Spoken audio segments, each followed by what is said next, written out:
acho que você sabe que uma das razões para o uso de armas nucleares nas cidades japonesas de Hiroshima e Nagasaki foi o desejo da administração de Franklin Roosevelt de demonstrar as capacidades da nova arma ao seu principal adversário, a União Soviética. Mas sempre foi assim. O uso de novos tipos de armamentos tem como um dos objetivos demonstrar suas capacidades ao potencial adversário. E isso funciona, eu garanto. O modo como os bombardeiros americanos B-2 superaram o sistema de defesa aérea escalonado do Irã e lançaram com sucesso bombas anti-bunker foi acompanhado em Moscou com tanta atenção quanto em Washington. Na verdade, todos os líderes mundiais observavam isso. Não por acaso, após a operação israelense, Recep Erdogan, que até recentemente insinuava que a Turquia poderia ficar sem os caças F-35 substituindo-os por análogos, voltou a levantar a questão da compra de aeronaves de quinta geração. Ao mesmo tempo, ele colocou em dúvida a eficácia do sistema de defesa aérea russo S-400, que ele adquiriu em 2017. Mas, é claro, estamos mais interessados em quais conclusões Moscou tirou do que viu. Claro, dificilmente Putin, temendo um confronto com a OTAN, agora vai desistir dos planos iniciais, mas que ele será forçado a ajustá-los, disso não há dúvida. Por algum motivo, o Hezbollah e o Hamas não conseguiram atacar Israel com drones, embora nossos especialistas, não exatamente nossos, mas digamos assim, tentaram treinar o Hezbollah indiretamente através de Daran, mas por algum motivo eles não conseguem. Eles usam drones de forma eficaz contra Israel. Eu digo mais uma vez, amigos, drones são incríveis, são super armas, é isso. No momento, isso é uma super arma. Neste conflito específico, quem disse que vocês conseguiriam usar drones com a mesma eficácia, por exemplo, contra as Forças Armadas dos Estados Unidos da América, eu não sei. Hoje eu quero, citando as reflexões de um instrutor militar russo, oficial de inteligência militar e popular zet-blogueiro conhecido como Razvedos, falar sobre como o atual estágio da guerra é percebido pelo outro lado. E não vamos falar apenas sobre a situação na linha de frente. Sobre isso, claro, também vamos conversar, mas também sobre questões mais globais. E como vocês podem ver, entre os influenciadores pró-Kremlin, existe o entendimento de que, apesar da estratégia aparentemente mudada de condução da guerra moderna, essa estratégia pode não ser relevante em uma guerra contra os Estados Unidos da América ou contra o bloco da OTAN. Por que estou dando atenção a isso pelo segundo vídeo consecutivo? A questão é que os acontecimentos recentes no Oriente Médio estão forçando a Rússia a revisar suas doutrinas militares. É necessária a modernização dos sistemas de defesa antiaérea e da aviação de caça, a revisão de prioridades em armas ofensivas e a formação de novas unidades para proteger a fronteira ocidental da Rússia. É necessário economizar os meios de ataque de longo alcance, e todos esses são recursos que serão desviados da frente principal. Em suma, Moscou terá que considerar mais seriamente o poderio militar dos membros europeus da OTAN. Claro, você pode dizer que Moscou não precisa temer ameaças da aliança se não atacar primeiro, mas aqui está a questão. O confronto com a Aliança do Atlântico Norte já começou, e não se deve pensar que um conflito entre estados significa necessariamente operações terrestres convencionais. Não, como você sabe, no dia 15 de maio, a Estônia tentou interceptar um petroleiro da Frota Sombra da Rússia, ao que a Força Aeroespacial Russa enviou um caça para o céu. Em 18 de maio, a Rússia interceptou um petroleiro grego após ele deixar um porto na Estônia. Mas se as forças navais dos países bálticos, digamos assim, são limitadas em suas ações, então a Suécia, que anunciou que a partir de 1º de julho de 2025 irá inspecionar petroleiros fantasmas que transitam pelo Mar Báltico, possui capacidades marítimas muito mais impressionantes. Comparando a marinha da Suécia com a frota do Báltico da Rússia, vemos que as forças são no mínimo equivalentes. De qualquer forma, Moscou leva a sério as ameaças vindas de Estocolmo e já começou a escoltar seus navios sancionados com corvetas militares do tipo Stergushti. E, na verdade, essa é uma situação bastante explosiva. A Rússia, que exporta até 60% de todos os produtos petrolíferos pelos portos do Báltico, não pode perder essa rota logística crucial. Ao mesmo tempo, o direito marítimo permite que o Estado realize inspeções de navios sem identificação em sua zona econômica exclusiva. E eis um casus belli provável capaz de provocar uma escalada. Assim, independente da Rússia estar se preparando para invadir um país da OTAN ou não, Moscou precisará desviar recursos da frente principal. E isso, digamos assim, atrapalha a implementação da principal estratégia do Kremlin em relação à Ucrânia. Atualmente, seus objetivos só podem ser alcançados por meio de ações ofensivas decisivas, forçando-o, se não do ponto de vista militar, então do ponto de vista político, a um beco sem saída. E contando com o fato de que, sob a influência da decisão da própria população, do descontentamento da própria população, ele aceitará assinar um acordo de paz conosco em nossos termos. Sim, como dissemos muitas vezes, nesta fase a principal estratégia da Rússia é a guerra de desgaste e a pressão constante na frente ucraniana. Ao mesmo tempo, como mencionamos acima, a cada mês os desafios para a Federação Russa aumentam e, consequentemente, os custos também aumentam. E independentemente de Moscou estar planejando ou não invadir países da aliança, mas também o aumento dos gastos com defesa dos membros da OTAN para 5% e a demonstração das capacidades da aviação ocidental de romper a defesa aérea escalonada, como aconteceu no Irã, força a Rússia a reagir e dispersar seus recursos. Como exemplo, após a entrada da Finlândia na Aliança do Atlântico Norte, as tropas do Distrito Militar de São Petersburgo foram transferidas para a Ucrânia. Ou seja, há apenas 2 anos, Moscou não considerava viável manter pessoal militar na fronteira com a Finlândia. No entanto, hoje a situação mudou e a Federação Russa está implantando novas unidades no istmo da Carélia. As tropas russas na fronteira com a Finlândia poderiam ser úteis na Ucrânia, mas a decisão foi mantê-las onde estão. Considerando que isso não pode ser chamado de agrupamento de invasão, só pode significar uma coisa. No Kremlin, eles reconhecem os riscos de um possível confronto com a OTAN. Não afirme que esse conflito se transformará rapidamente em ataques nucleares. O fato de Paquistão e Índia possuírem armas nucleares não os impediu de se bombardearem por 4 dias. Mas por que estou mencionando isso? Um dos principais componentes da estratégia russa de desgaste contra a Ucrânia é a ausência de turbulências em outras frentes. Ou seja, o plano da Rússia é bombardear a Ucrânia, trocar o melhor do seu povo por criminosos e esperar a capitulação de Kiev. Contudo, como observado nos eventos no Mar Báltico, as ameaças para Moscou também estão aumentando progressivamente. E quanto mais a guerra se prolonga, mais custos aparecem. Até mesmo aquele idiota mais burro que quer ir até Odessa, ele já entendeu que prolongar esse conflito não é do interesse da Federação Russa, mas sim do interesse do Ocidente ativo. E em breve veremos uma nova fase da guerra russo-ucraniana que vai impactar seriamente o modo de vida habitual da população russa. Em breve, testemunharemos os primeiros ataques ao território russo com mísseis balísticos ucranianos. Já falamos que isso inevitavelmente afetará o tráfego aéreo da Federação Russa, o que será uma catástrofe para um país tão grande. Os aeroportos de Moscou, por exemplo, atenderam 75 milhões de passageiros em 2024. Mas muitos levantaram essa questão nos comentários do vídeo em que discutimos esse tema. Mas será que a Rússia conseguirá manter o funcionamento desse hub aéreo caso a Ucrânia venha a ter mísseis balísticos capazes de alcançar a capital? Será que ela poderá, assim como faz com os ataques de drones, apenas anunciar um plano de cobertura? Vamos analisar. Em um dos meus vídeos exclusivos para assinantes do Patreon, patrocinadores do YouTube e do canal do Telegram Ser ou D+, eu expliquei o que significa quando os canais de monitoramento ucranianos informam sobre uma ameaça de ataque balístico. Isso significa que o agrupamento de satélites de alerta antecipado de lançamentos de mísseis Space-Based Infrared System, usando sensores órbita geoestacionária, detectou a assinatura térmica da chama do motor do míssil. Isso permite detectar o míssil no momento do lançamento, não quando identificado pelo radar. Isso dá aos operadores preciosos minutos e às vezes dezenas de segundos que permitem preparar antecipadamente o complexo de mísseis antiaéreos para o combate e atingir o alvo com maior precisão. Na Rússia, até pouco tempo atrás, o sistema de alerta via satélite era o OKO, que começou a ser implementado na época da União Soviética.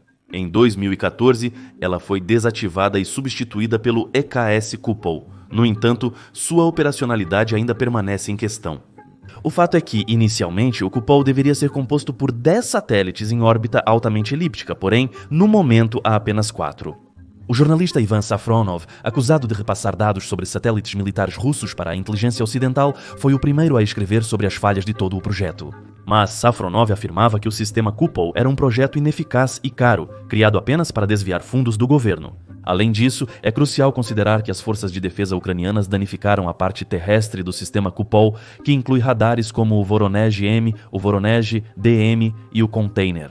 Portanto, apesar de a distância da fronteira ucraniana até a capital russa ser 2 vezes maior do que da fronteira da Rússia até Kiev, e o míssil do OTRK Sapsan levará cerca de 5 minutos para alcançar Moscou. É muito improvável que a Rússia mantenha o volume de transporte aéreo no mesmo patamar anterior. Assim, a Rússia terá que fechar periodicamente aeroportos civis importantes ou até suspender o tráfego aéreo sobre cidades próximas à Ucrânia. Mas não contei sobre a vulnerabilidade do SPRN russo por isso. A questão é que, se a Federação Russa continuar a escalar a guerra, se, como afirma a inteligência ocidental, Moscou estiver planejando invadir os países bálticos, ela terá que corrigir essa falha. E para isso serão necessários novamente recursos colossais, que serão desviados da frente ucraniana. Qualquer um com conhecimento básico de ciência militar. O impasse operacional é óbvio e está absolutamente claro que uma virada brusca na linha de contato de combate, uma virada brusca hoje não pode acontecer. Ou seja, hoje é necessário um aumento muito grande e qualitativo ou um aumento quantitativo de um dos lados. Em outras palavras, precisamos enviar cerca de 150 mil a mais para alguma direção. Atenção, não só pessoas, mas também com equipamentos, meios de reforço, artilharia, tudo o que acompanha, logística bem organizada e tudo mais. Toda vez antes de começar a refletir sobre a situação na linha de frente, vou fazer uma ressalva, mais do que qualquer coisa neste mundo. Eu quero que essa guerra acabe e que os defensores ucranianos voltem para casa, para suas famílias. E quando eu retransmito as palavras do blogueiro Z, que afirma que a situação atual na linha de frente é um impasse operacional, eu faço isso não para que vocês tenham a impressão de que as forças armadas da Ucrânia podem conter o ocupante por décadas. Não, meu objetivo é transmitir ao público do outro lado das barricadas as palavras de uma pessoa que entende bem de assuntos militares. Palavras às quais os nossos, vamos dizer de forma bem suave vis-à-vis, podem dar ouvidos. Porque Razvedos sem dúvida fala a verdade. Para alcançar uma virada fundamental, a Rússia precisa tanto de um aumento quantitativo quanto qualitativo de seu agrupamento. Além disso, não se trata apenas de pessoas. O equipamento é criticamente importante, e nisso a Federação Russa está cada vez pior. Certamente, as forças armadas da Ucrânia enfrentam uma situação ainda mais desafiadora em termos de efetivo e suprimento de equipamentos. Esse desequilíbrio é compensado somente pelo heroísmo dos militares ucranianos e por estarem atuando na defesa. Eu destaco os problemas das forças armadas da Federação Russa por um motivo simples. É justamente o lado russo que busca continuar essa guerra. Portanto, é importante para nós entendermos quais recursos eles ainda possuem. Atualmente, é comum ouvir que, devido ao uso massivo de drones First Person View, os equipamentos são pouco utilizados. Na verdade, isso não é bem assim. Mais precisamente, mudou a tática de uso desse equipamento. Mas os ataques russos em carros civis não acontecem por uma vida boa, não. Não acredite na propaganda do Kremlin. Pergunte a qualquer ocupante russo, ele prefere atacar em um Ziguli ou em um BMP com proteção adicional e guerra eletrônica potente? A resposta não surpreende. O uso de motonetas, motos, patinetes e bugs raramente é um plano militar engenhoso. Na maioria das vezes, isso é apenas um sinal da falta de equipamentos materiais.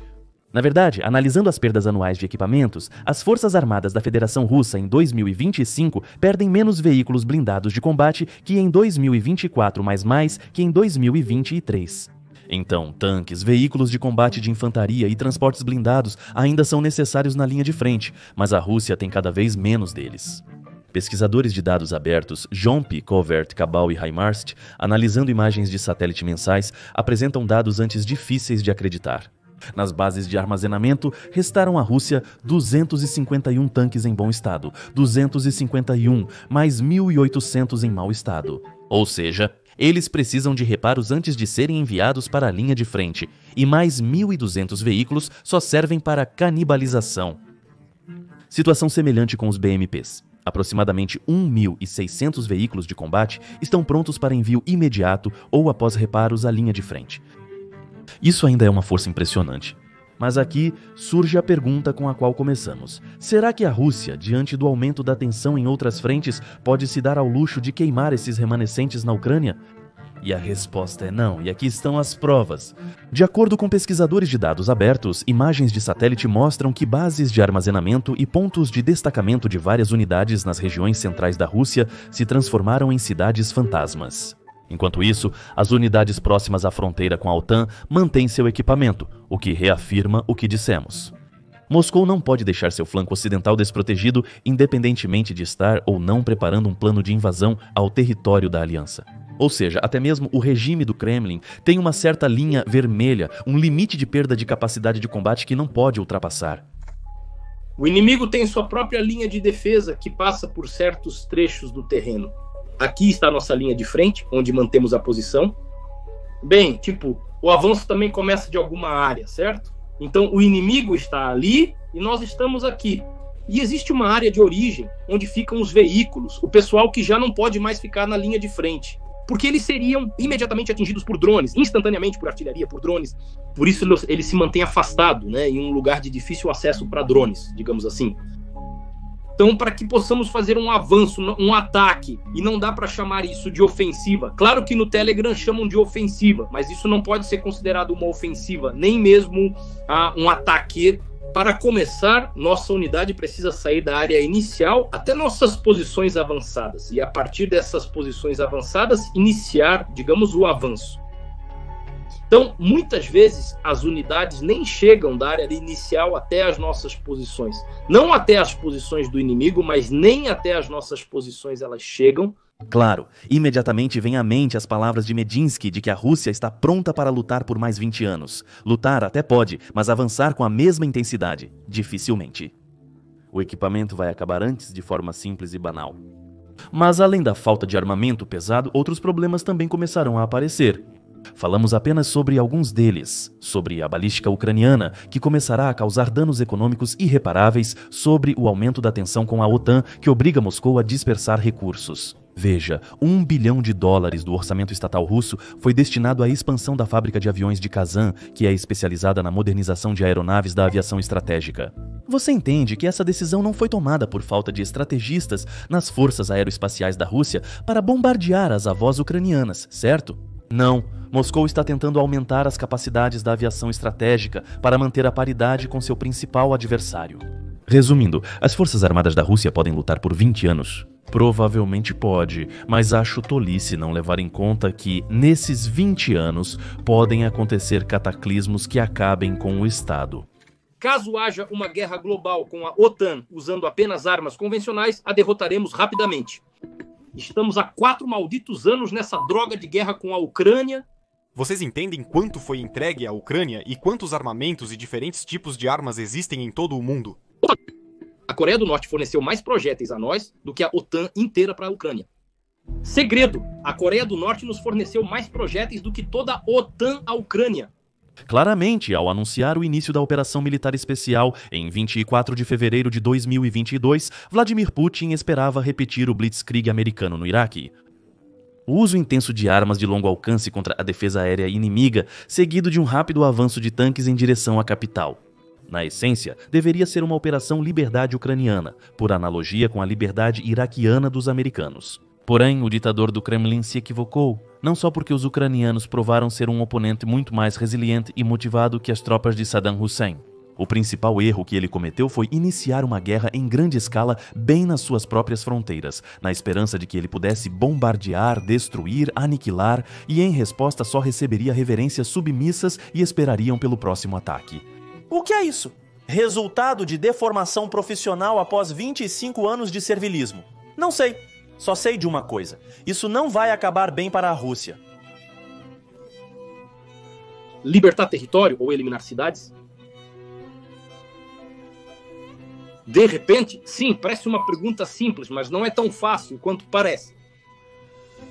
Mas a resposta para ela provavelmente os deixou confusos agora. Mais precisamente, vocês dizem honestamente, claro, libertar. Mas é possível libertar destruindo cidades? E qual é o sentido dessa libertação, então? E para quê? E será que as pessoas cujas cidades vamos destruir realmente precisam da gente? E por que elas precisariam da gente se estamos destruindo as cidades delas? Você sabe o que é o erro dos custos irrecuperáveis? É um viés cognitivo em que a pessoa, tendo investido tempo, esforço e dinheiro em algum projeto, continua se dedicando a ele, mesmo diante de prejuízos evidentes. Guiado pelo pensamento, já investi tanto, não posso desistir. Essa postura impede que se tome uma decisão racional e realoque os recursos para áreas mais promissoras. Atualmente, a maioria dos cidadãos da Federação Russa vive nesse erro cognitivo. A guerra na Ucrânia já está perdida há muito tempo para os russos, e quanto mais eles exigirem sua continuação, maiores serão as perdas que sofrerão. E poderíamos dizer, bem feito para eles. Poderíamos, se a sede de sangue do eleitorado de Putin não se espalhasse além das fronteiras da Rússia.